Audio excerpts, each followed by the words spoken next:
오늘 사도행전 20장 말씀 보시도록 하겠습니다. 신약 성경 221페이지입니다.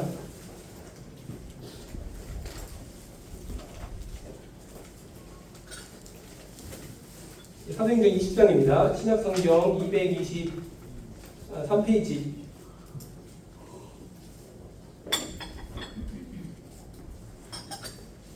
제가 읽도록 하겠습니다. 20장 6절부터 12절까지 말씀을 보시도록 하겠습니다. 우리는 무교절 후에 빌립보에서 배로 떠나 닷새만에 드로아에 있는 그들에게 가서 이래를 머무니라. 7절입니다. 그 주간의 첫날에 우리가 떡을 떼려 하여 모였더니 바울이 이튿날 떠나가고자 하여 그들에게 강론할세 말을 밤중까지 계속하매 우리가 모인 밑다락에 등불을 많이 켰는데 유두고라 하는 청년이 창에 걸터 앉아 있다가 깊이 졸더니 바울이 강론하기를 더 오래 하매 졸음을 이기지 못하여 3층에서 떨어지거늘 일으켜 보니 죽었는지라.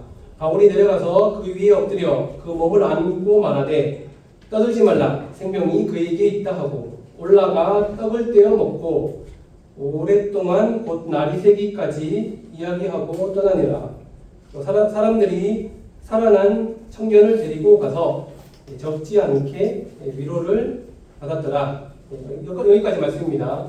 오늘 말씀의 제목은요, 다락방에서 임한 생명의 기적, 다락방에서 임한 생명의 기적이라는 말씀의 주제를 가지고 오늘 말씀을 좀 나누도록 하겠습니다.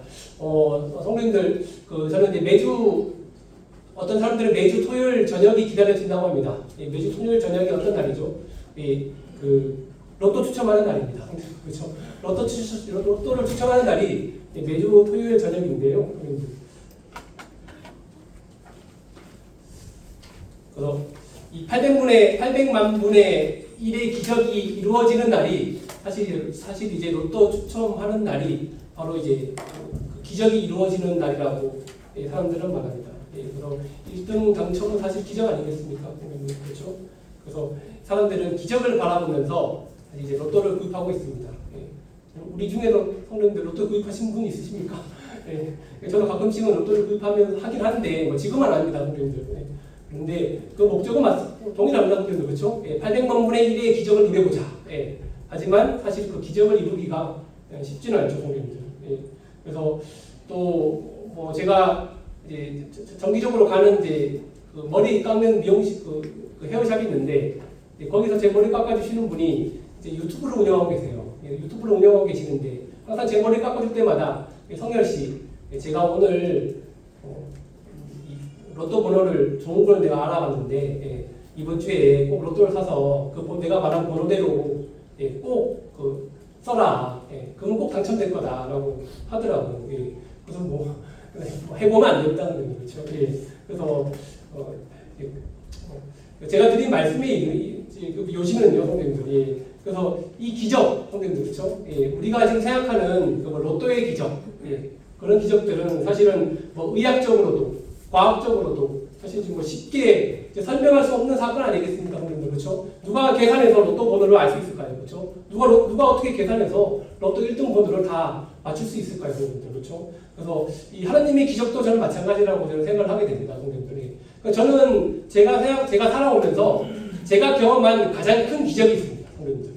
근데 저는 저뿐만 아니라 모든 성도님들이 동일한 이 기적은 하셨을 거라고 저는 생각을 하게 됩니다.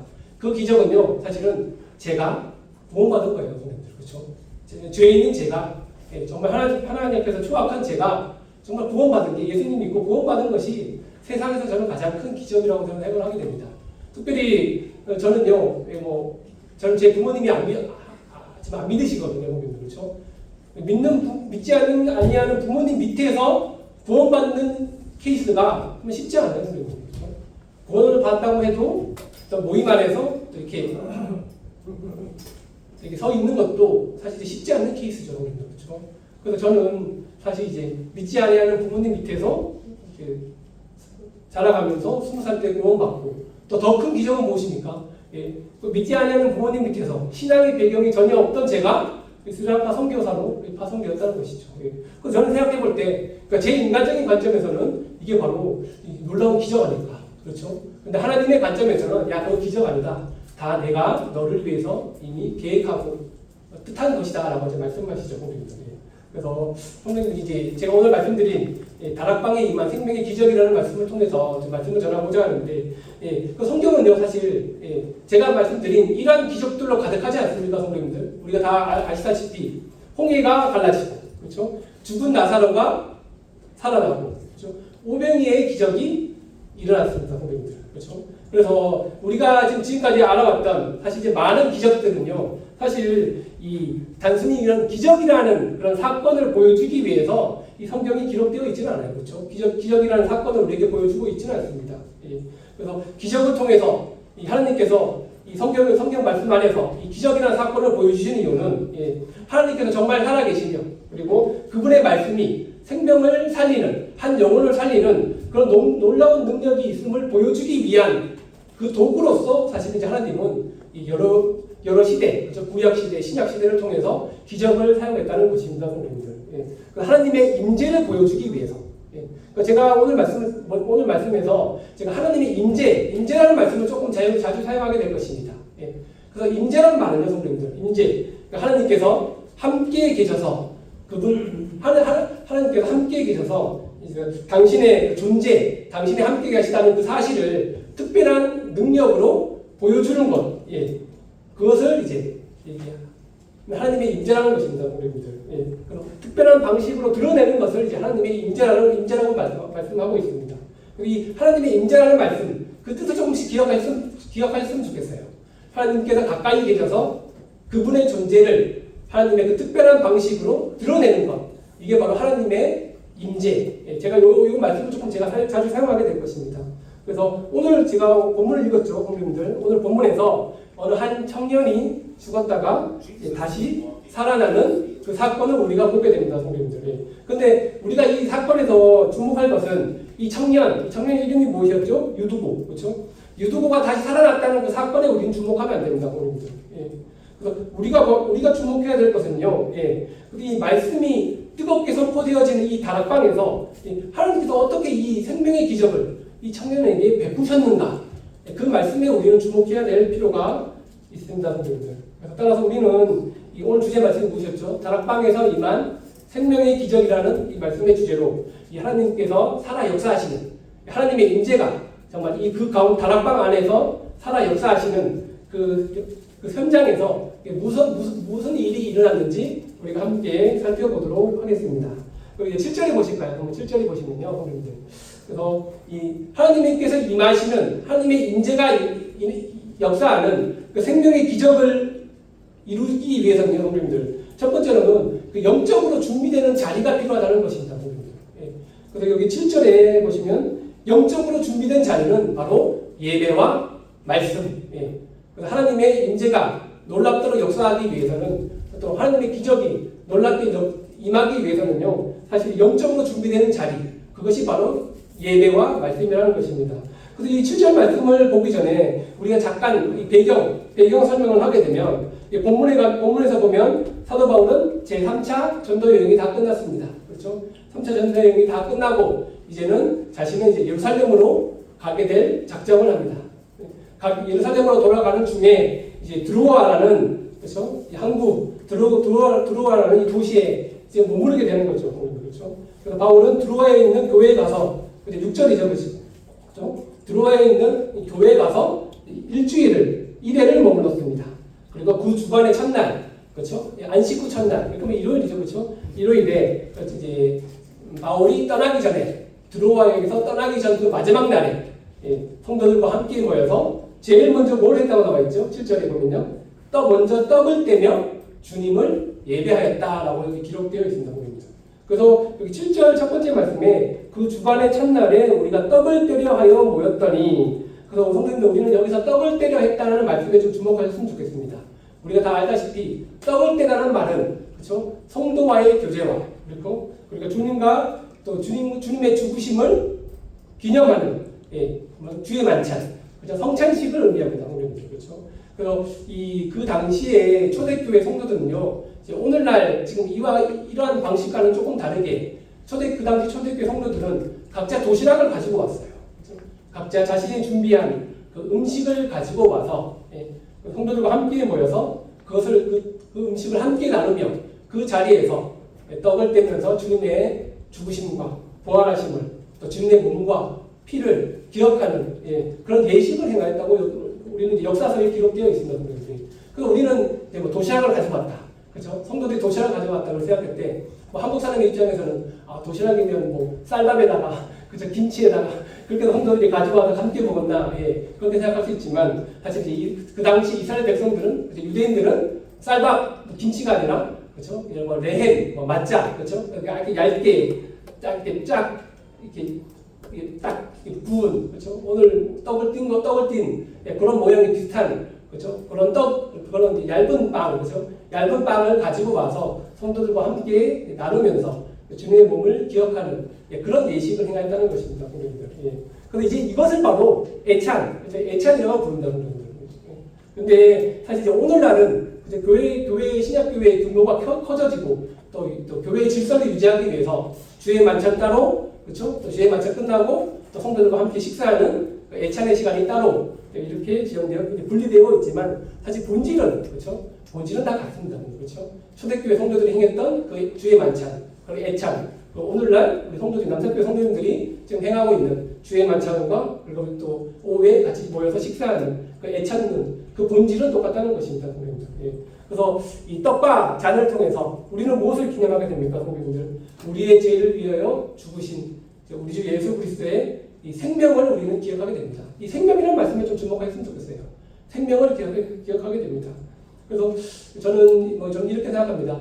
우리 오늘 우리 형제님께서도 아까 전에 말씀하셨다시피 우리가 성찬 예배를 대할 때 주의 만찬 앞에서 우리가 주의 떡과 잔을 대할 때 우리가 이 예배를 매주일의 형식적인 예배로 좀 생각해서는 안다는 것입니다. 그 생명의 말씀, 그 생명이라는 것을 기억해 보게 되올 때 그 예배의 자리에서 우리의 영적인 회복, 우리의 영적인 생명이 회복되고 또 그 예배의 자리에서 우리가 다시 우리 영적으로 회복되는 그 은혜의 시간이 바로 이 주일 아침, 이 주의 만찬의 그 시간이 될 수 있다는 것입니다. 그 이유가 무엇입니까? 우리가 이 주의 만찬을 통해서 주님의 생명을 우리가 기억하기 때문입니다. 주님의 생명이 그 안에 역사하고 있기 때문입니다. 그렇기 때문에 우리의 드리는 예배가 매주일에 형식적인 예배로 되어야 하는 것을 참 조심할 필요가 있다고 저는 생각을 하게 됩니다. 그래서 실제적으로 한번 말씀드릴까요? 우리가 오늘도 그랬지만 매주일에 우리 형제님들이 앞에서 나와서 그렇죠? 앞에 놓여 있는 떡과 잔을 대하면서 우리가 같이 예배드립니다. 그리고 형제님들이 한 명씩 일어나서 자신이 준비한 말씀과 여러 가지 또 기도 제목들을 감사의 기도 제목들을 주님 앞에 나와서 감사 기도를 올려드립니다. 그리고 형제님들이 한 사람씩 나와서 각자 감사 기도와 찬양을 올려드릴 때 그 중심에는 그렇죠? 감사의 기도의 중심에는 무엇이 있어야 됩니까? 그렇죠? 가장 중심에는 예수 그리스도의 그 생명이 바로 우리가 감사드리는 가장 중요한 이 감사의 주제가 되어야 될 것입니다.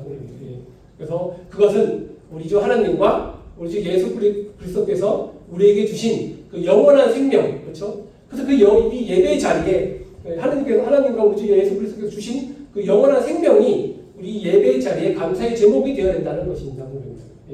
그래서 다시 한번 제가 생명에 대해서 말씀드렸죠. 그래서 오늘날 우리가 드리는 이 예배 자리에는 그 생명의 주 예수 그리스도께서 우리에게 주신 그 생명의 타오름의 뜨거움이 이 예배 자리에 있어야 된다는 것입니다. 그래서 바로 그 자리에서, 그 예배 자리에서, 그 생명이 불타고 있는 그 자리, 이 주일날 그 만찬 예배의 자리에서 죽어갔던 생명이 다시 살아나는 그 역사가 일어나지 않았나요, 선생님들? 드로아에서 동일한 그 주의 만찬이 행해졌어요. 남산교회 우리 성도님들이 행했던 그 동일한 만찬이 그때 행해졌어요. 그때 그 생명의 자리에서 죽어갔던 그 유두보가 살아났던 그 놀라운 역사가 그 예배 자리에서 일어났다는 것입니다. 유두보는 예배 자리에서 죽었습니다. 그렇죠? 우리가 말씀드렸죠. 그렇지만 또 유두보는 예배 자리에서 다시 살아났어요. 이것이 바로 하나님의 임재하시는 그 놀라운 하나님의 기적이라는 사실이라는 것입니다. 사랑하는 우리 남산교회 성도님들, 우리 자신을 한번 생각해 보셨으면 좋겠어요. 우리 여러분들도 이 일주일에 이 세상 속에서 한 주간을 정말 치열하게 살아오신 것을 저는 알고 있습니다. 그렇죠? 직장 생활 하시면서 학교 생활, 그렇죠? 가정을 돌보시면서 또 대인 관계들 한 주 동안 정말 치열하게 우리 성도님들이 정말 열심히 살아오셨던 것을 제가 다 알고 있습니다. 때로는 우리 성도님들 가운데서 일주일간의 그 치열한 삶 가운데 때로는 영혼이 지치고 때로는 마음이 좀 무뎌지고 또 상처를 받으신 분들도 계실 거라 저는 생각을 하게 됩니다. 하물며 제 딸도 그래요, 성도님들이. 제 딸도 너무 분주하게 살아온 것 같아요. 아침에 9시, 아침 8시 반에 학교 와서 항상 5시가 넘어서 오고 7시가 넘어서 오고 너무 치열하게 아이들조차도 너무 치열하게 살아가고 있는 우리 세상에 지금 살아가고 있는 것 같습니다. 그 세상에 많은 염려와 고난과 또 이 만만치 아니하는 너무나 차갑고 냉정한 그 세상의 현실 속에서 이 많은 상처와 그렇죠? 또 영혼의 침체를 겪고 있는 때로는 성도님께서 교회에 오셨을 거라고 저는 생각을 하게 됩니다. 때로는 우리 성도님들의 영혼이 지금 이 자리에서 깊은 또 잠에 빠진 분들도 계실 것입니다. 또한 육신으로는 살아있지만 영적으로는 잠자고 있는 성도들도 지금 이 자리에 있을 수도 있을 것입니다.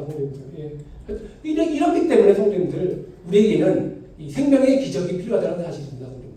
영적으로 지쳐있고 영적으로 때로는 무뎌져 있었던 그런 성도들에게 가장 필요한 것은 오늘 예배를 통한 그 생명의 기적이 우리 성도들에게도 임해야 된다는 것이 가장 중요하다는 사실입니다.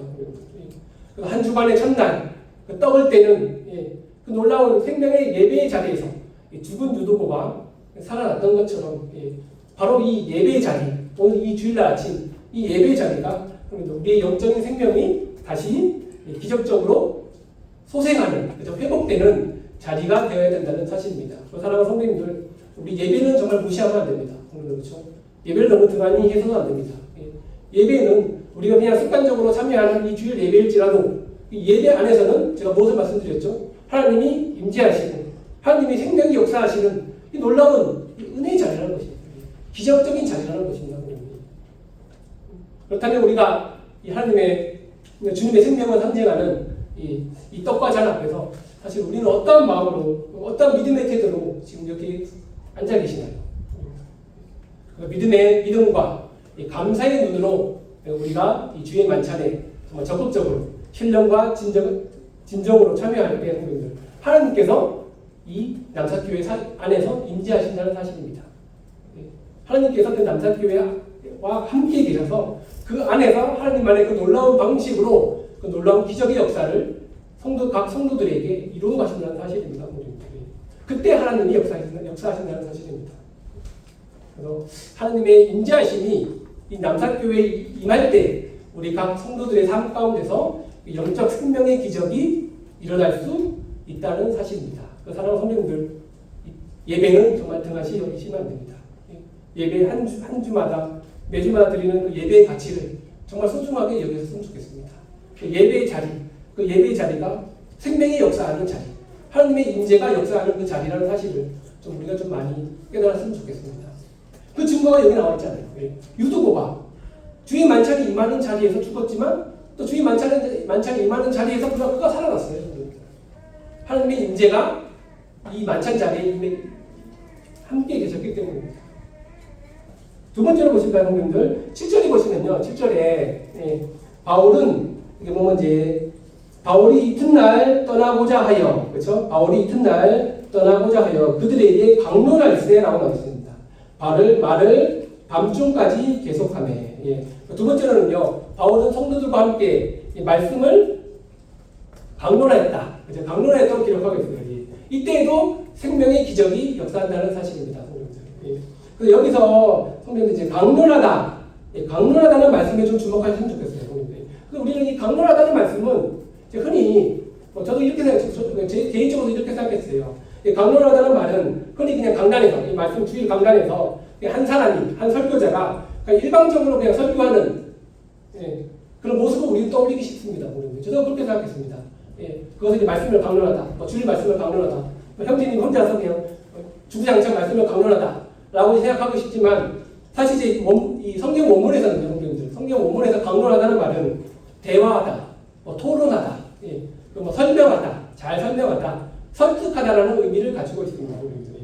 그래서 이 말씀의 뜻을 우리가 유추해 보면, 즉 바울은요, 성도님들, 단순히 그냥 혼자서 하나님의 말씀을 그냥 혼자서 몇 시간 동안 설교하는 것이 아니라 이 함께 드로아의 교회에 모인 성도들과 함께 말씀을 깊이 나누고 있었다는 그 의미를 우리는 알 수가 있어요, 성도님들. 그래서 성도들이 질문을 합니다. 바울 선배님, 제가 이 말씀에 대해서 좀 잘 모르겠어요. 이 구약 말씀이 무슨 뜻인지 제가 잘 모르겠어요.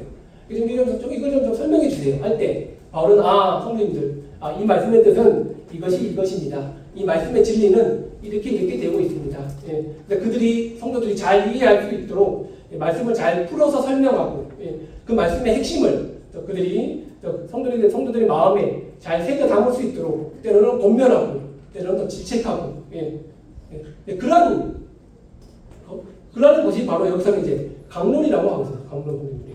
이것을 언제까지 하고 있다고 그랬죠? 말을 밤중까지 계속하며라고 나와 있어요.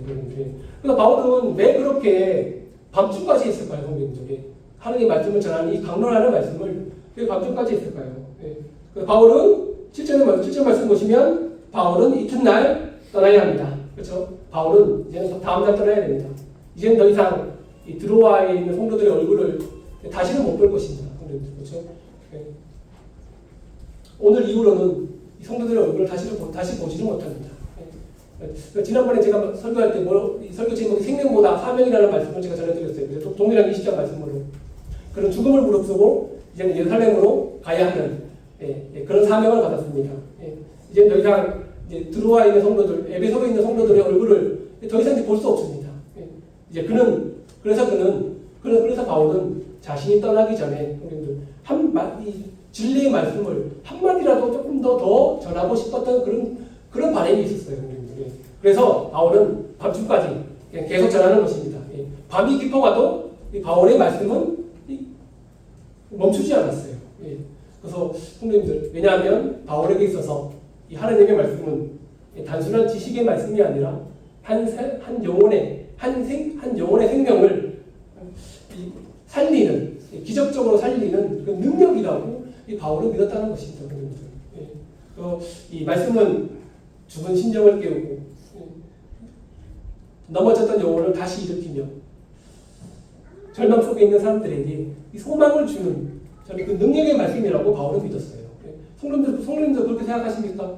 우리가 지금 날마다 읽어가는 그 말씀이 나의 죽어가던 때론 지쳐있던 나의 심령을 깨우고 넘어진 나의 영혼을 다시 세우며 잠시 무뎌졌던 하나님의 향한 소망을 다시 일깨워주는 그 능력의 말씀임을 성도님도 정말 믿고 있나요, 성도님들? 그런 마음으로 우리가 매일마다 말씀을 대하고 있나요, 성도님들? 바울은 이 말씀 안에 능력이 있다는 것을 그런 믿었어요, 성도님들. 그래서 바울은 생명을 걸고, 그렇죠? 생명을 다하여 이 말씀을 전하고 있었다는 것입니다. 근데 성도님들, 이 중요한 것이 제가 아까 하나님의 임재라고 말씀드렸잖아요, 그렇죠, 성도님들, 그렇죠? 하나님의 기적이 이루어지기 위해서는 이 하나님의 임재가 있어야 된다. 하나님의 임재가 역사해야 된다라고 말씀드렸는데, 그럼 사도 바울만 자기 혼자 주구장창 밤늦게까지 말씀만 전하면 이 하나님의 놀라운 역사가 일어날까요? 저는 그렇게 생각하지 않아요, 성도님들. 모인 성도들이 여기 함께 말씀을 들으려고 왔던 모든 성도들이 함께 성도님들 하나님 말씀 앞에서 정말 순종하는 마음과 열정을 가지고 겸손한 마음으로 이 하나님 말씀을 잘 들을 때 말씀을 전하는 형제님이나 말씀을 잘 순종하는 마음으로 듣고 계시는 성도님들이 한 마음으로 같이 이 모임 그 일을 행할 때 그때 이제 하나님의 임재가 이 남산교회 안에서 임한다는 것입니다. 그래서 사랑하는 우리 성도님들, 저는 이렇게 생각합니다. 오늘날 교회의 강단도, 오늘날 우리 교회의 주일 말씀, 설교 말씀도 저는 단지 이 성경 지식을 전하는 이 자리가 되어서는 안 된다고 저는 생각을 하게 됩니다, 성도님들. 그래서 수요 말씀, 주일 말씀을 통해서 사실 이제 이 말씀을 듣는 모든 시간을 통해서 성도님들, 사랑하는 이 말씀을 듣는 모든 성도들의 마음이 변화되는 그 놀라운 그 생명의 현장이 되어야 된다는 저는 생각을 좀 가지고 있어요, 성도님들. 그래서 오늘 때로는 주일 말씀이 끝나고 수요 말씀이 끝날 때 성도들이 그 말씀을 듣고 집으로 돌아갈 때 내가 오늘 들은 말씀대로 내가 정말 살아야겠다. 내가 오늘 정말 들은 말씀을 내 마음의 힘으로 삼아서 내가 내일부터 월요일부터 일요일까지 내가 정말 그 말씀을 힘입어서 내가 정말 열심히 그 말씀을 의지하며 살아야겠다. 그 변화가 필요한 것, 그 변화가 필요한 것이거든요, 성도님들. 그 변화, 영혼의 변화, 그 삶의 결단, 그것이 바로 이 말씀, 그렇죠? 이 주일 말씀, 수요 말씀에 있다는 것입니다, 성도님들. 그래서 다시 한번 말씀드립니다. 하나님의 말씀에 하나님 말씀의 능력이 무엇입니까? 죽은 영혼을 소생시키고. 저는 그렇게 생각합니다, 성도님들이. 하나님의 말씀의 가장 큰 능력은 죽었던 영혼이 회복되는 것입니다. 여기 보십시오, 성도님들. 하나님의 말씀이 선포되는 그 현장에서 이 드로아의 이 모임, 드로아 교회 안에서 하나님의 말씀이 뜨겁게 선포되어지는 그 말씀에서 또 하나님의 말씀을 정말 간절히 듣고자 하는 그 현장에서 어떤 일이 일어났죠, 성도님들? 유두고가 살아났어요. 죽었던 청년이 살아났습니다. 말씀의 집회 자리에서 이 생명이 회복되어졌습니다. 저는 오늘날에도 이 일이 일어날 수 있을 거라 저는 믿습니다, 성도님들. 그래서 하나님의 말씀이 능력 있게 선포되어지는 그 자리, 그리고 모든 성도들이 정말 겸손한 마음으로, 순정한 마음으로 내가 오늘 들은 말씀을 정말 내가 삶 가운데 내가 정말 실천하겠다, 적용하겠다라는 마음으로 듣는 그런 모임 안에서 저는 하나님의 임재와 하나님의 놀라운 그 기적의 역사가 일어날 줄을 저는 믿습니다. 그때 반드시 성령의 역사, 생명의 역사, 변화의 역사가 일어난다는 사실입니다, 성도님들. 그래서 저는 성도님께 말하고 싶어요. 그래서 말씀을 전하는 성도님도 중요하지만 말씀을 듣는 우리들도 때로는 순종하며 정말 간절한 마음으로 베레아 성도들처럼 이 말씀이 진짜인가, 정말 사실인가, 또한 순종하며 듣는 태도가 필요하다는 사실입니다, 성도님들. 그래서 여러분, 우리 성도님들, 우리 정말 제가 드린 말씀을 정말 믿으시는 건가요, 성도님들? 하나님의 말씀이 정말 능력 있게 역사한다. 그 사실 정말 믿으시는 건가요, 성도님들?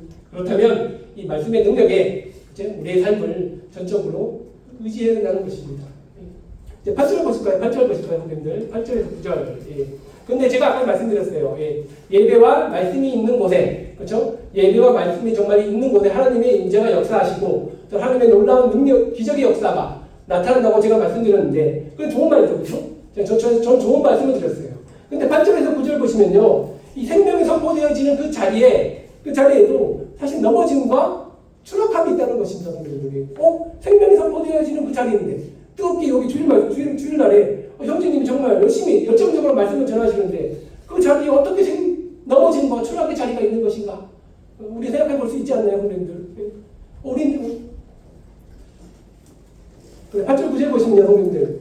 예배와 말씀의 열정은 식을 줄 몰랐습니다. 그렇죠, 성도님들? 드로아에서 진행된 드로아 모임에서 이제 바울과 함께 성도들이 함께 모여서 정말 뜨거운 예배와 정말 밤이 새도록 정말 넘치는 열정을 가진 사도 바울의 그런 강론, 말씀의 강론함을 통해서 이 예배와 말씀의 열정은 그 안에서 식을 줄 몰랐어요, 그렇죠? 그 바울은 밤늦게까지 하나님의 말씀을 계속 전하면서 그 모임은 정말 너무 뜨겁게 타올랐습니다. 그런데 예상하지 못한 일이 발생했죠. 예상하지 못한 일이 무엇입니까? 여기 보시면 9절에 보면 3층 다락에, 그래서 다락방 3층 다락에 걸터 앉아서 바울의 말씀을 듣고 있었던 유두고라는 발음이 이상한데 유두고라는 젊은 청년이 졸음을 이기지 못하여 어떻게 됩니까? 그만 3층에서 뚝 아래로 떨어져서 죽고맙니다, 성도님들. 좀 충격적인 사건 아닌가요, 성도님들? 전 지금까지 막 하나님의 역사가 임하시고 하나님의 임재가 임하고 하나님의 기적이 임한다는 그 놀라운 말씀을 선포했는데 근데 갑자기 이 8절 9절 말씀에 갑자기 떨어지는 사건, 추락하는 사건이 발생합니다, 성도님들. 하나님의 임재하시는 하나님의 능력이 하나님이 임재하시는 그 놀라운 이 말씀의 현장에 이 찬물을 끼얹는 사건이 발생하죠, 그렇죠, 성도님들? 그렇죠? 이로 인해서 어떻게 됐습니까? 갑자기 집회가 중단되었습니다, 그렇죠? 바울이 인도하는 말씀 집회가 중단되었어요. 그래서 많은 사람들이, 많은 성도들이 깜짝 놀라서 떨어진 유두고를 향해서 내려갑니다. 3층에서 밑으로 다 내려갑니다. 그래서 생명이 선포되는 그 놀라운 현장에서 그만 한 영혼이 추락하는 사건이 발생됐습니다. 그래서 우리의 기대와는 달리 정말 이 비극적인 그런 사건이 발생했다는 것이죠, 성도님들. 근데 성도님들 여기서 주목할 부분이 있어요. 우리가 여기서 주목할 부분은 이 성경은요, 성경 말씀은 유두고에 대해서 유두고가 떨어져 죽었지만 유두고에 대해서 비난하고 있지는 않아요, 성도님들이. 그러니까 우리 쉽게 유튜버가 걔가 뭐 그냥 졸다가 떨어졌구나. 걔가 말씀을 제대로 듣지 못해서 말씀을 제대로 경청하지 않아서 말씀을 제대로 주의 깊게 듣지 않아서 그냥 말씀이 또 뭐 지루하다고 생각하다 싶어서 그냥 자다가 죽었다. 이렇게 기록하고 있지 않아요, 성경들. 그렇죠? 유두보의 죽음에 대해서는 사실 성경은 침묵하고 있어요, 성경들.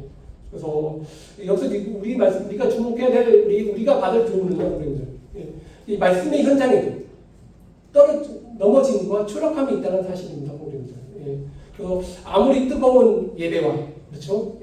또한 설교자의 그렇죠? 말씀을 전하시는 형제님의 식을 줄 모르는 정말 열정적인 피를 토하는 침을 토하는 그런 열정적인 설교를 할지라도 누군가는 우리 남산교회 안에서 이렇게 말씀드리면 죄송하지만 제가 이렇게 이런 침을 튀기면서 전할지라도 누군가는 절고 그렇죠? 누군가는 제 말씀에 주의 깊게 듣지 않을 수도 있습니다, 성경님. 그렇죠? 누군가는 조용히 신앙에서 떨어지는 분도 계신다는 사실입니다, 성경님. 사실 우리의 신앙의 현실이 이겁니다, 성경님. 그렇죠?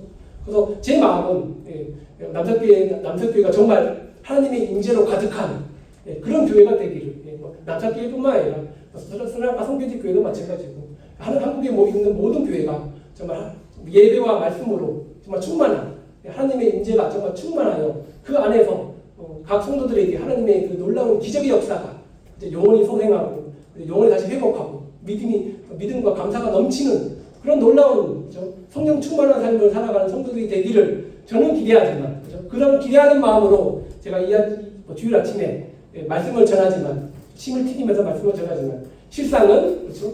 그렇지 않다는 것이죠. 누군가는 졸고 누군가는 말씀에 기울이지 않고 그래서 9절에 보시면요. 유도보가 창에 걸터 앉았다라는 사실에 좀 주목하시면 좋겠습니다. 창에 걸터 앉았다. 한번 생각해 보십시오. 유도보가 왜 창에 걸터 앉았을까?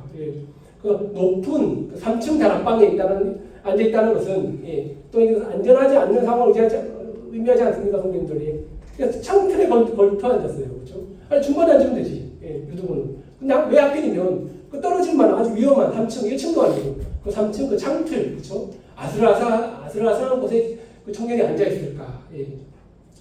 그래서 이 말씀은요, 성도님들, 그 안전하지 않는 상황을 의미한다는 것입니다, 그래서 완전히 안에 있는 것도 아니고 그렇다고 밖에 있는 것도 아닌 그 어정쩡한 자리에 그 유두보가 있었다는 사실입니다, 성도님들. 그래서 이 말씀을 우리 영적으로 해석해 보면 교회 안에는 있지만, 그렇죠? 내 몸은 지금 남산교회 안에 있지만, 그렇죠? 내 마음은 세상을 바라보는 상태. 그것을 의미합니다, 성도님들. 그 내 몸은 예배의 자리, 지금 말씀의 자리에 앉아 있지만, 그렇죠? 내 실상, 내 마음과 귀는 무엇을 향하고 있죠, 성도님들? 세상 염려와 세상 현실에 붙잡혀 살아가고 있는 그 상태를 의미한다는 것입니다. 이것이 매우 위험하다는 것이죠. 이것이 매우 어정쩡한 상태라는 것이죠, 성도님들. 그래서 성도님들, 우리는 정말 어정쩡한 믿음을 가지시면 안 됩니다, 성도님들. 그렇죠? 주님 앞에서 우리는 확고한 믿음을 가지셔야 하는 게 주님의 뜻이고 저희들이 바라기고 사실 그런 삶을 살아가기 쉽지는 않지만 그렇다고 해서 우리가 어정쩡한 믿음을 가져서는 안 된다는 것입니다. 유두보는 어정쩡하게 앉아 있었어요. 그렇죠? 어정쩡한 자리에 있었습니다. 어정쩡한 자리가 사투리인 것 같은데 아무튼 그 어정쩡한 자리에 앉아 있었기 때문에 이 유두보가 떨어질 수밖에 없었던 상황이 있었다는 것이었죠. 그래서 이 말씀은 우리에게 정말 중요한 영적 메시지를 전달합니다, 성도님들. 그래서 이럴 때 어정쩡한 자리에 있을 때 남산교회에 내 마음은 있지만 내 몸은 여기 앉아 있지만 근데 어정쩡한 마음으로 어정쩡한 정신 상태로 말씀을 들을 때 그럴 때 성도님들 우리는 영적인 조rum과 따분함 그렇죠? 때로는 영적인 무감각함이 몰려오고 더 나아가서 유두보와 같이 추락하고 만다는 것입니다, 성도님들. 무서운 말씀이죠, 성도님들. 사랑하는 성도 여러분들, 사랑하는 성도님들, 지금 우리의 상태, 지금 여러분의 모습을 좀 살펴보셨으면 좋겠습니다, 성도님들. 성도님들의 영혼은 지금 어디에 계십니까? 창틀에 앉아 계십니까? 아니면 정말 가운데 앉아 계십니까? 어정쩡하게 계십니까? 바로 서 계십니까, 성도님들? 우리 여러분들의 영혼은 지금 어디를 바라보고 계십니까, 성도님들? 난 지금 김성열 형제의 지금 얼굴을 바라보는데, 그죠? 눈은 바라보는데 내 마음은 로또에 바라보는 것은 아닌지, 그렇죠, 성도님들, 그렇죠? 세상에 바라보는 것은 아닌지, 이게 바로 어정쩡한 자세라는 것입니다. 그래서 말씀의 자리에서 졸다가, 그렇죠? 뜨거운 말씀의 현장에서 졸다가 그렇죠? 추락한 이 유두고의 모습을 우리는 절대 비난해서는 안 돼요, 성도님들. 그렇죠? 에이 유두고, 에이 자다가 에이 졸았다, 에이 우리는 비난해서는 안 됩니다, 성도님들. 예. 그 안에서 유두가 떨어진 그 현장에서 우리 자신의 모습을 좀 제대로 봤으면 좋겠어요. 그렇죠? 우리도 얼마든지 추락할 수 있다는 사실입니다. 항상 깨어 있어야 됩니다, 성도님들. 10절에서 12절까지 말씀 보시겠습니다. 하지만 성도님들 유두고가 떨어졌습니다. 그렇죠? 추락했습니다. 넘어졌습니다. 그럼에도 불구하고 성도님들 우리에게 위로를 주는 말씀이 있죠. 그렇죠? 10절에서 11절 말씀에 예배와 말씀의 그 현장에서 어떻게 됩니까? 하나님의 능력과 하나님의 능력이 역사한다는 사실입니다. 하나님의 임재가 이 드로와 교회 성도들과 함께한다는 사실이었다는 것입니다. 다시 한번 말씀드리지만 유두고가 떨어져 죽었습니다. 그렇죠? 성도들이 많은 충격과 그렇죠? 이 두려움에 혼란에 휩싸였습니다. 그렇죠? 또 성도들뿐만이 아니에요. 사실은 중에 바울에게 있어서 바울은 그 다음날 떠나야 돼요. 그렇죠? 그 다음날 아침에 바울은 이제 드로와 성도들에게 작별 있는 사람하고 떠나야 돼요. 근데 바울에게 있어서는요, 이 사랑하는 청년 유두고가 떨어져 죽었어요. 네. 근데 바울은 정말 자신의 마음도 약간 좀 마음이 아팠을 것 같아요. 아니 내가 밤중까지 밤늦게까지 내가 설교를 안 했더라면 이 형제가 이 청년 유두고가 죽을 일은 없었을 텐데 내가 괜히 왜 내가 밤늦게까지 말씀을 전했을까? 라는 때로는 뭐 좀 인간적인 좀 자책감도 있을 수도 있겠죠, 성령. 그렇죠? 그러니까 청년 유두고의 그 갑작스러운 그 죽음에 사실은 사도 바울은 매우 놀랐을 거예요. 그렇죠? 속으로는 이거 어떡하나. 근데 이제 이건 제 생각이죠, 성님들. 그렇죠? 그래서 10절에 보시면요, 성님들. 그런데 바울은 겉으로는 당황하지 않습니다. 그렇죠? 겉으로는 놀라지 않아요. 10절에 보시면 바울이 내려가서 그 위에 엎드려 그 몸을 안고 말하되 뭐라고 말합니까? 떠들지 말라. 생명이 그에게 있다 하고 바울은 당황하지 않았어요. 그렇죠? 그래서 그 떨어져 추락한 그 유두고에게 다가가서 그 유두고의 몸을 감쌌습니다. 그렇죠? 그리고 그 감싸면서 바울은 거기서 이제 모인 모든 성도들에게 말합니다. 소리칩니다. 성도님들 떠들지 마십시오. 생명이 그에게 있습니다. 라고 말합니다. 그래서 이 말씀은요, 떠들지 말라는 말씀은 성도님들 조용히 해요. 시끄러워 조용히 해요. 이 말씀이 아닙니다. 이 뜻이 아니에요, 성도님들. 그리고 이 12절에 또 보시면 10절에 보시면 생명이 그에게 있다라는 말씀을 좀 주목하시면 좋겠어요. 생명이 그에게 있다.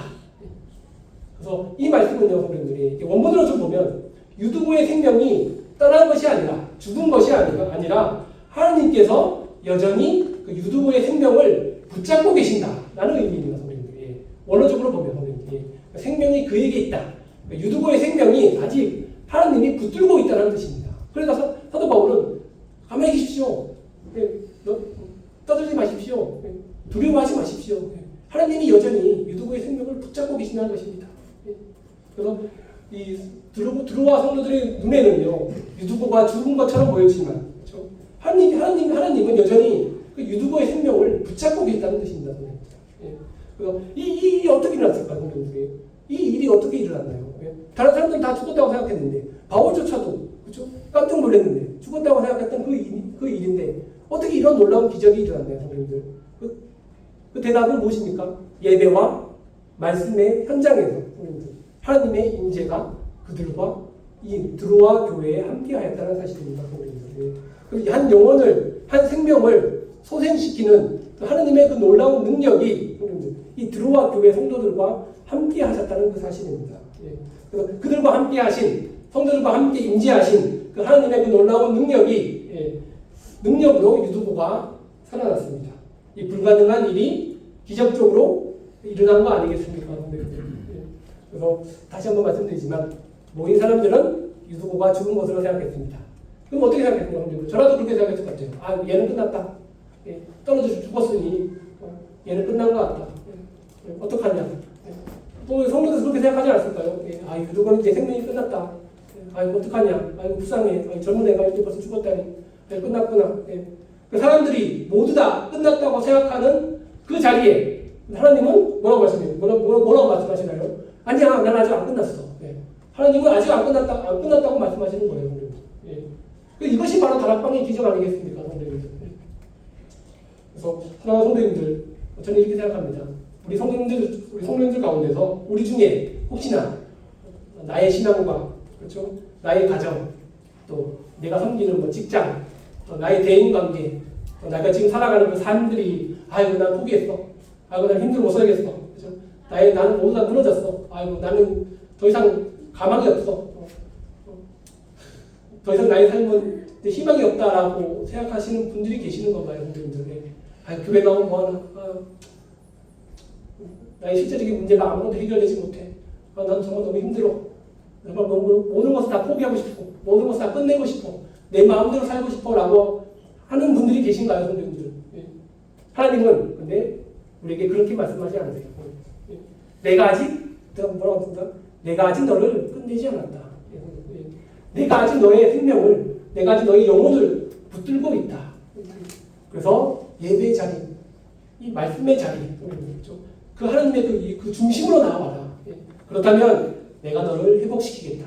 내가 너를 다시 살리겠다. 유두보로 살린 것처럼 내가 내 영혼을 붙잡고 너가 무너졌던 너의 침체됐던 신앙을 내가 다시 살려주겠다. 그러니 다시 예배의 자리, 뜨거운 말씀의 자리로 다시 나와와라. 이렇게 하나님께서는 우리를 붙들고 권면하고 계신다는 사실입니다. 우리 초청하고 계신다는 사실입니다. 그렇게 성도님들 우리는 이러한 말씀, 나의 생명을 붙드시는 하나님의 말씀을 꼭 붙들어야 되지 않겠습니까, 성도님들? 하나님이 임재하시는 그 예배의 자리, 이제 말씀의 자리로 우리는 다시 나아가야 합니다, 성도님들. 그곳에서 놀라운 생명의 기적이 일어났던 것처럼 남사교회에서도 분명히 이 일이 일어날 수 있을 거라고 저는 생각을 하게 돼요. 저는 믿습니다. 그래서 유두보는 11절에 보시면요, 유두보는 다시 일어섰어요. 그렇죠? 그런 유두보는 올라가서 떡을 떼어 먹고 오랫동안 곧 날이 새기까지 이야기하고 떠나니라. 유두보는 다시 일어섰습니다. 그렇죠? 왜 일어섰나요? 하나님이 그의 생명을 붙드셨기 때문입니다. 그래서 그는 다시 살림을 받고 다시 올라갑니다. 다락방으로 다시 올라가요. 그렇죠? 그리고 그는 다시 떡을 뗍니다. 다시 말씀의 자리에 날이 새기까지 앉아 있습니다. 제가 계속 다시라는 말을 하고 있죠, 성도님. 그렇죠? 사랑하는 성도님들, 우리도 다시, 그렇죠? 일어설 수 있습니다. 우리도 다시 회복될 수 있습니다, 성도님. 왜냐하면 하나님이 우리를 붙들고 있기 때문입니다, 성도님들. 결론을 말씀드리고 마치도록 하겠습니다. 사랑하는 성도님들, 오늘 제가 말씀드렸죠. 오늘 사건, 유두보가 죽었다가 살아난 사건은요, 성도님들. 그냥 어떤 그냥 청년이 죽었다가 살아난 그냥 단순한 사건이 아니라는 것입니다, 성도님들. 하나님이 임재하시는 그 자리에서 놀랍게 역사하시는 하나님의 기적이 일어난 사건입니다, 성도님들. 그렇죠?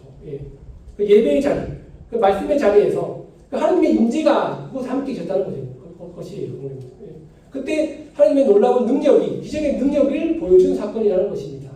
그래서 제가 아까 말씀드렸죠. 유두보가 죽었다가 살아나는 것을 우리는 주목하면 안 됩니다. 그 자리에서 무슨 일이 일어났나요? 라는 것을 주목하라고 제가 말씀드렸어요. 그래서 이런 놀라운 사건을 통해서 이 하나님의 기적은요, 이게 보시면 12절에 보시면 사람들이 살아난 청년을 데리고 가서 적지 않게 위로를 받았더라. 이 하나님의 놀라운 이 기적의 역사를 통해서 성도들이 무엇을 임했죠? 무엇을 받았나요? 적지 아니하는 많은 위로를 받았다. 정말 이 드로아 교회, 내가 섬기는 드로아 교회 안에 하나님의 임재가 임하시는구나. 하나님께서 보이지 않게 그 놀라운 방법으로 우리 가운데 놀라운 기적을 행하고 계시는구나. 그것을 성도들이 깨달았다는 것입니다, 성도님. 그것이 얼마나 놀라운 그 위로의 역사가 아닌가요, 성도님들? 그 놀라운 그 위로의 역사가, 그렇죠? 2000년이 지난 이 남사교회 안에서도 저는 일어날 수 있다고 저는 믿어요, 성도님들이. 그 우리가 생각하는 기적은 거창한 기적이 아닙니다, 성도님들. 그렇죠? 로또 1등 당첨되고 죽은 사람이 다시 일어나고 그런 놀라운 그런 거창한 기적이 아니라 모든 침체된 신앙이 다시 회복되는 그 역사, 그렇죠? 또 믿지 아니하는 영혼이 다시 구원받는 역사, 이것이 바로 하나님께서 원하시는 가장 큰 놀라운 역사가 아닌가요? 놀라운 기적이 아닌가요, 성도님들? 그렇죠? 우리는 그런 기적을 바라보며 살아가야 되지 않겠습니까? 나를 통해서 이 정말 뭐라 그럴까, 성도님들? 아무 보잘것없는 나를 통해서 하나님이 이를 위해 귀하게 사용하시는 그 놀라운 일을 바라볼 때마다 이것이 기적 아닌가요, 성도님들? 세상 밖에서는 우리는 어떤 사람입니까? 이름도 없고 알려주지도 않는 사람, 그렇죠? 저는 지금이야 선교사라고 해서 사람들이 가끔씩 선교사님 막 반겨주지만 세상에 나가면요, 선교사가 뭐야? 그렇죠? 저는 그냥 일반 사람일 뿐이에요, 성도님들. 그렇죠? 하지만 하나님이 기적적으로 이 보잘것없는 저를 사용하여 주셔서 지금 하나님의 일을 지금 하고 있지 않겠습니까, 성도님들? 그래서 이 일을 통해서 그렇죠? 교회가 많은 위로를 받는다는 사실입니다. 그래서 이 생명이 있는 참된 예배와 그렇죠? 뜨거운 말씀이 살아있는 그 곳에서는요, 성도님들 반드시 하나님의 임재가 있다는 사실입니다. 그래서 그곳에서 어떤 역사가 일어나는 것입니까? 회복의 역사가 일어나고, 그렇죠? 그리고 다시 믿음이 다시 일어나는 역사가 일어나고, 그리고 지쳐있는 마음이 소망을 얻는 그런 놀라운 기적의 역사가 일어난다는 사실입니다. 유두고는 떨어졌습니다. 하지만 교회는 그를 포기하지 않았어요. 그래서 바울도 그를 포기하지 않았어요. 하나님도 그를 포기하지 않으셨습니다. 그래서 사랑하는 성도님들, 우리 남사교회도 마찬가지입니다.